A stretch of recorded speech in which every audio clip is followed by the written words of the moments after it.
अस्सलामुअलैकुम।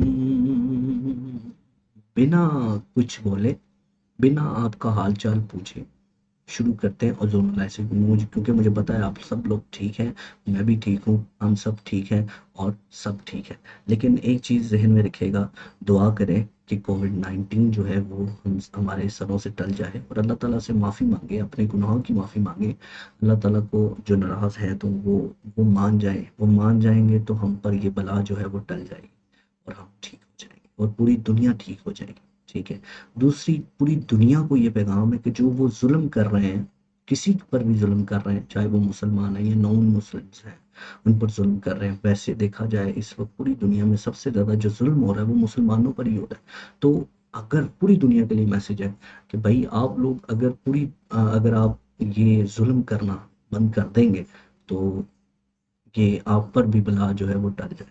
पहले जुल्म करना बंद करें तो उम्मीद है कि हम इस बला से, जो इस बीमारी से बच जाए। ठीक है। तो हम शुरू करते हैं जी। हमारे पास जो टॉपिक है वो है ओजोनोलाइसिस। इसको मैंने प्रीवियस लेक्चर में इसलिए ऐड नहीं किया क्योंकि मैंने पीछे कहा था कि हम ओजोनोलाइसिस वगैरह भी करेंगे, इसलिए नहीं कहा क्योंकि ये थोड़ा सा टेक्निकल है। इससे एंटी टेस्ट के क्वेश्चन, एनएमटी कैट और ई कैट के क्वेश्चन जो है वो उसमें से आते हैं, इसलिए मैंने ये ज़रूरी समझा कि मैं इसको अलग से डिस्कस करूँ ताकि हम इसके ऊपर डिटेल में बात कर सकें। ठीक है। तो ओजोनोलाइसिस क्या है? इसमें हमारे पास जो अल्कीन प्लस O3 ओजोन का रिएक्शन करवाया जाता है। तो ओजोन जो है वो क्या है? ये एलोट्रोपिक फॉर्म है। एलोट्रोपिक फॉर्म किसकी? ऑक्सीजन की। एलोट्रोपिक फॉर्म है ये ऑक्सीजन की और बहुत ज़्यादा रिएक्टिव है। तो क्या करते हैं, हम इथीन लेते हैं, CH2 डबल बॉन्ड CH2 और साथ में ओजोन लेते हैं, O3। तो पहले मरहले में तो ओजोन जो है ना यहाँ पे ऐड हो जाती है। तो हमारे पास जो प्रोडक्ट बनती है CH2 single bond CH2, oxygen oxygen oxygen, ये हमारे पास प्रोडक्ट बनती है। इस प्रोडक्ट को हम क्या कहते हैं? इसको कहते हैं मोलोजोनाइड। मोलोजोनाइड हमारे पास बन जाता है। अच्छा, अब क्योंकि मोलोजोनाइड जो है वो बहुत ज़्यादा अनस्टेबल होता है, अनस्टेबल, इसलिए ये अपने आप को क्या करता है? रीअरेंज करता है, रीअरेंज करता है। जिससे क्या होता है कि एक तो बॉन्ड यहाँ से टूटता है, फिर ये बॉन्ड यहाँ से टूटता है। तो ऑक्सीजन के भी दो बॉन्ड टूटे, इन दोनों कार्बन का भी बॉन्ड टूटा, तो ऑक्सीजन भाप के ऊपर चली जाती है और इनके साथ बॉन्ड बना लेती है। तो प्रोडक्ट क्या बनती है? CH2 ऑक्सीजन ऑक्सीजन और ये फिर यहाँ पर ऑक्सीजन बन जाता है। तो ये जो नई प्रोडक्ट हमारे पास बनी है ये क्या है? ये है जी ओजोनॉइड। ठीक है। जो नई प्रोडक्ट बनती है ये ओजोनॉइड हमारे पास प्रोडक्ट है और ये एक स्टेबल प्रोडक्ट है। अच्छा, अगर इस ओजोनॉइड को CH2 CH2, अगर इस ओजोनाइड को किसके साथ ट्रीट किया जाए? पानी के साथ ट्रीट किया जाए विद वाटर, सॉरी यहाँ पर ऑक्सीजन, यहाँ ऑक्सीजन, तो पानी के साथ इसको ट्रीट किया जाए। असल में इसमें जिंक और वाटर ये मिक्स करते हैं और फिर रिएक्शन करवाया जाता है। तो क्या होता है कि यहाँ से ब्रेक डाउन सारा का सारा यहाँ से टूट जाता है, मतलब ये हिस्सा जो है वो अलग हो जाता है और ये वाला हिस्सा सारा का सारा अलग हो जाता है। और ये ऑक्सीजन ज़ाहिर है ये पानी के पास चली जाती है। तो पानी के पास जब जाती है तो प्रोडक्ट क्या बनाती है? H2O2, हाइड्रोजन पेरोक्साइड बनते हैं और ये दोनों क्या बनाते हैं? ये formaldehyde. H carbon double bond O और H यानी कि फॉर्मेल्डिहाइड हमारे पास यहाँ पर बनता है। ठीक हो गया। अच्छा, तो जो ओजोनोलाइसिस है, हम इसको भी मतलब जो आइडेंटिफिकेशन ऑफ डबल बॉन्ड, उसके बारे में भी पता कर सकते हैं कि इसके अंदर जो है वो डबल बॉन्ड है या नहीं है। जाहिर बात है ओजोनाइड के साथ, ओजोन के साथ ये रिएक्शन तभी करेगा ना जब इसके अंदर पाई बॉन्ड होगा। अल्केन के साथ ये रिएक्शन, ओजोन अल्केन के साथ रिएक्शन नहीं करती। तो आप ज़रा जहन में रखें, जो प्रोडक्ट हमने क्या ली थी? हमने इथीन ली थी और इथीन से हमारे पास क्या प्रोडक्ट बनी है, फॉर्मेल्डिहाइड बना है, ठीक है। अच्छा, अगर हम यहाँ पर क्या ले लेते हैं, प्रोपेन ले लेते हैं, propene, CH2 double bond CH2 और CH3, ये हमने ले लिया। तो जाहिर बात है ओजोन के साथ रिएक्शन करने पर जो जो ओजोनॉइड में डायरेक्ट प्रोडक्ट लिख रहा हूँ, डायरेक्ट प्रोडक्ट, तो उस सूरत में, बल्कि चलो मोनोजोनाइड बना देते हैं, CH2 सिंगल बॉन्ड CH, यहाँ पर 2 नहीं है, तो यहाँ पे ऑक्सीजन, यहाँ ऑक्सीजन, यहाँ ऑक्सीजन, ये और इधर CH3 बन जाएगा। फर्दर रीअरेंजमेंट जब होगी तो ये बनेगा CH2 CH CH3, एक ऑक्सीजन इधर, ऑक्सीजन ऑक्सीजन और ये ऑक्सीजन। फिर इसका जो रिएक्शन है वो किसके साथ करवाया जाए, वो जाहिर बात है पानी के साथ रिएक्शन करवाया जाए। एक रिएक्शन में ऊपर छोड़ गया हूँ, वो मैं आप ही क्लियर कर लेते हैं कि वो जिंक जो मैंने कहा था उसके साथ रिएक्शन हमने अभी नहीं किया। तो वाटर के साथ इस वाटर और जिंक ऐड करेंगे, तो वाटर और यहाँ पर हमारे पास जिंक है, तो जिंक और ऑक्सीजन, वाटर तो वैसे का वैसे रहेगा, तो यहाँ पर जो हमारे पास जो है वो क्या बन जाएगा, जिंक ऑक्साइड बन जाएगा। यहाँ पर जिंक ऑक्साइड बन गया, पानी वैसे का वैसे ही रहा। तो यहाँ से ये सारी चीज़ें जो है ना वो टूट जाएंगी, ये चीज़ें टूट जाएंगी। अब ये क्या बनाएगा, ये बनाएगा फॉर्मेल्डिहाइड बनाएगा, और ये बनाएगा एसिटल्डिहाइड, ठीक है। यानी इससे जो प्रोडक्ट बनेगी वो H carbon double bond O और H ये बनेगी, और दूसरी प्रोडक्ट क्या बनेगी, CH3 carbon double bond O और H, यानी कि एसिटल्डिहाइड, फॉर्मेल्डिहाइड भी और एसिटल्डिहाइड इससे हमारे पास बनेगा। मैं ऊपर बता दूं कि यहाँ पर जो जो हमारे पास हाइड्रोजन परऑक्साइड है, इसके साथ क्या होगा, जिंक जो है ना इस हाइड्रोजन परऑक्साइड के साथ रिएक्शन करके इससे एक ऑक्सीजन लेकर जिंक ऑक्साइड और पानी को वैसे का वैसे रख देगा, ठीक है। तो ये रिएक्शन जो हमारा ऊपर छूट गया था ये इसी से ताल्लुक रखता है, क्योंकि मैंने कहा था कि जिंक भी यहाँ पर इस्तेमाल होगा। अच्छा, अगर हम कहें, अगर हम कहते हैं कि ओजोनोलाइसिस से हम सेम प्रोडक्ट, यानी कि हम एसिटल्डिहाइड एसिटल्डिहाइड जो है वो बनाना चाहते हैं, तो उसके लिए हम क्या करेंगे, उसके लिए यहाँ पर हमने अनसिमेट्रिकल एल्कीन यानी प्रोपीन ली थी, अब हम ब्यूटीन ले लेते हैं, ब्यूटीन, वन ब्यूटीन है, वन ब्यूटेन, टू ब्यूटेन, तो हमारे पास CH3, CH double bond CH और CH3 आ जाएगा, जिससे हमारे पास ये वाली प्रोडक्ट है ये क्या हो जाएगी, ये हो जाएगी CH2। अच्छा जी, इसके साथ यहाँ पर ऑक्सीजन, ऑक्सीजन, और यहाँ पर ऑक्सीजन, और सॉरी ये CH2 नहीं है, यहाँ पर CH2 नहीं है, बल्कि H है ही नहीं है, यहाँ पर H नहीं है, H नहीं है, oh sorry sorry sorry sorry sorry sorry, यहाँ पे H है, क्योंकि यहाँ देखें एक H यहाँ है, एक H यहाँ है, तो H है, ठीक है।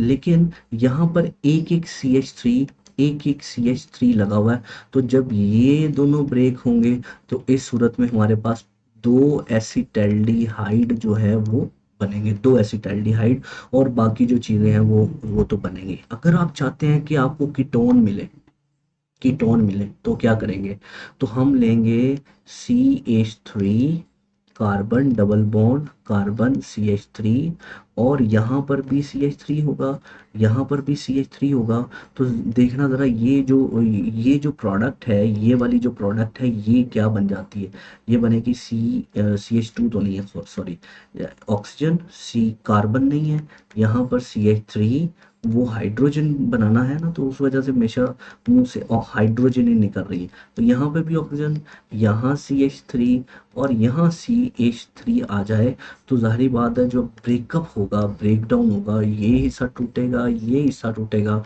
तो इस सूरत में हमारे पास क्या बनेंगे, दो CH3 carbon double bond O और CH3, यानी कि हमारे पास ओजोनोलाइसिस से कीटोन हासिल होगा। तो ये बहुत ज़्यादा इम्पोर्टेंट टॉपिक है, और इससे बहुत ज़्यादा मतलब इसको तोड़ मरोड़ के बहुत ज़्यादा चीज़ें जो हैं इसमें से निकाली जा सकती हैं। आखिर में हमारे पास रिएक्शन है पॉलीमराइजेशन रिएक्शन, पॉलीमराइजेशन रिएक्शन। अब ये पॉलीमराइजेशन क्या है, पॉलीमराइजेशन में क्या है कि दो छोटे छोटे, मसलन मैं लिखता हूँ A जो है प्लस A से मिला, और क्या बना दिया, ये बना दिया। इसमें एक और ए ऐड हुआ तो इसने ये बना दिया। इसमें एक और ए एक ऐड हुआ तो इसने क्या बना दिया, ए ए और ए, यानी 4 ए जो बनता जा रहा है। अब ये जो हमारे पास ए बना है इसको हम पॉलीमर कह सकते हैं कि ये क्या है, पॉलीमर। और ये दोनों जो ए हैं ये दोनों क्या है, ये दोनों कहलाएंगे मोनोमर, मोनोमर। और एक और होता है वो है परेमर, ठीक है। तो ये मोनोमर है, इससे हमारे पास क्या बना, पॉलीमर। लेकिन ये ऐसे नहीं बन जाता, इनके लिए जाहिर बात है कुछ कंडीशंस हैं जिन बिना पर हमारे पास ये हासिल होते हैं। तो हम जो हैं वो क्या ले रहे हैं, वो CH2 ले रहे हैं, कितने, NCH2 ले रहे हैं, NCH2 डबल बॉन्ड CH2 ले रहे हैं। इसमें जो हम कैटलिस्ट इस्तेमाल करते हैं वो दो तरह के कैटलिस्ट हैं, एक AlC2H53 यानी ट्राई एल्यूमिनियम ट्राई इथाइल, या टाइटेनियम टेट्राक्लोराइड TiCl4। इसमें हम 400 सेंटीग्रेड टेम्परेचर, 200 ATM प्रेशर इस्तेमाल करते हैं, और साथ में ट्रेस ऑफ ऑक्सीजन यानी 0.1% जो है इसके अंदर ऑक्सीजन इस्तेमाल होती है। तो उस सूरत में हमारे पास जो पॉलीमर बनता है CH2 ये और यहाँ पर N लग जाते हैं, N मतलब कि N नंबर ऑफ हमारे पास इथीन थी, वो इन कंडीशंस की मौजूदगी में जुड़कर हमारे पास एक पॉलीमर बनाएंगी। तो उसमें हम उसको कह देते हैं, ठीक है। तो मतलब इसको हम पॉली इथालीन, पॉली पॉलीथीन पॉलीइथीन कहेंगे। तो ये जनरल रिएक्शन हमने यहाँ पे डिस्कस किया है, हम इसका प्रॉपर रिएक्शन जो है वो स्टडी नहीं कर रहे। आपने इसके अंदर जो है वो ये याद रखना है कि इसके कैटलिस्ट कौन से होते हैं, इस पर कंडीशंस कौन सी एप्लीकेबल होती हैं। एंटी टेस्ट का ये भी सवाल जो है MCQs इंपॉर्टेंट हो सकता है, बल्कि सवाल ये पूछा जा सकता है। अब हम जरा एथिलीन के यूजेस की तरफ आते हैं। एथिलीन के जो यूजेस हैं उसमें इसका सबसे बड़ा यूज कि इससे पॉलीइथीन पॉलीथीन बनाई जाती है। और पॉलीथीन जो है वो आपको पता है प्लास्टिक बैग्स में और प्लास्टिक वेयर्स में इसको इस्तेमाल किया जाता है। इसके अलावा ये जनरल एनेस्थेटिक है, जनरल एनेस्थेटिक, ठीक है। उसके बाद ये फ्रूट रिपनिंग में इस्तेमाल की जाती है, रिपनिंग में इस्तेमाल की जाती है। और आपको एक मज़े की बात ये है कि जो बनाना होता है ना वो भी इथीन गैस छोड़ता है। इसलिए बनाना को कभी भी बाकी फलों के साथ नहीं रखा जाता, क्योंकि जब वो बनाना इथाइलिन गैस इवॉल्व करता है ना तो बाकी फलों को जल्दी पका देता है और जल्दी गल सड़ जाता है। तो हम तक जो फल आता है वो पहले से पका होता है, कि जब इथीन के साथ रखा जाता है तो उसको पका ही जो है ना वो गला देता है। इसमें जो लास्ट हमारी बात है वो ये है कि ये मस्टर्ड गैस बनाने के काम आता है, जो कि जो वर्ल्ड वॉर 1 थी, वर्ल्ड वॉर 1 उसके अंदर ये इस्तेमाल की गई थी। तो मस्टर्ड गैस क्या है असल में, हमारे पास है CH2 डबल बॉन्ड CH2 है और ये दो हैं। हमने यहाँ पे इस्तेमाल किया है SCl2, इसके साथ रिएक्शन होता है तो बदले में जब रिएक्शन होगा तो क्या बनेगा, SCH2CH2। इसी तरह CH2 सिंगल बॉन्ड CH2 है और ये Cl और ये Cl, इसको मस्टर्ड गैस कहते हैं। मस्टर्ड गैस वर्ल्ड वॉर 1 में इस्तेमाल की गई। वैसे तो होता है ये लिक्विड ही है, मतलब हाई बॉइलिंग लिक्विड, जिसका तकरीबन 250 250 सेंटीग्रेड से ज़्यादा आई थिंक बॉइलिंग पॉइंट होता है। तो ये हाई बॉइलिंग लिक्विड है, ये असल में ऊपर से फेंके गए थे, मतलब दुश्मनों पर इसको फेंका गया था। मतलब जब ये नीचे ऊपर से जब नीचे फेंके जाते थे ना तो ये नीचे आते आते वेपर्स यानी गैस की शक्ल इख्तियार कर जाते। तो क्योंकि ये बहुत गर्म होते थे तो जिस पर गिरते थे उसके जिस्म पर जो आंवले या जिसको कहते हैं छाले, ये बड़े बड़े छाले जो है ये बना देते थे। तो इसको केमिकल अटैक कह सकते हैं, मतलब जंग में केमिकल अटैक इस तरह से किया जाता रहा है। तो इसको आप चेक भी कर सकते हैं कि वर्ल्ड वॉर वन में मस्टर्ड गैस कैसे इस्तेमाल हुई है। तो यहाँ पर जी हमारे पास इथीन का जितना भी कच्चा छटा था, इथीन का जितना भी जो हमारे पास गंद बला था, हमने वो समाप्त कर दिया है। तो इंशाल्लाह नेक्स्ट लेक्चर में हम एल्काइन पर चर्चा करेंगे और अपने जो ज्ञान है उसको उसको खोलेंगे, पता नहीं क्या करेंगे, मुझे लफ्ज़ नहीं आया। ओके जी, अल्लाह हाफ़िज़।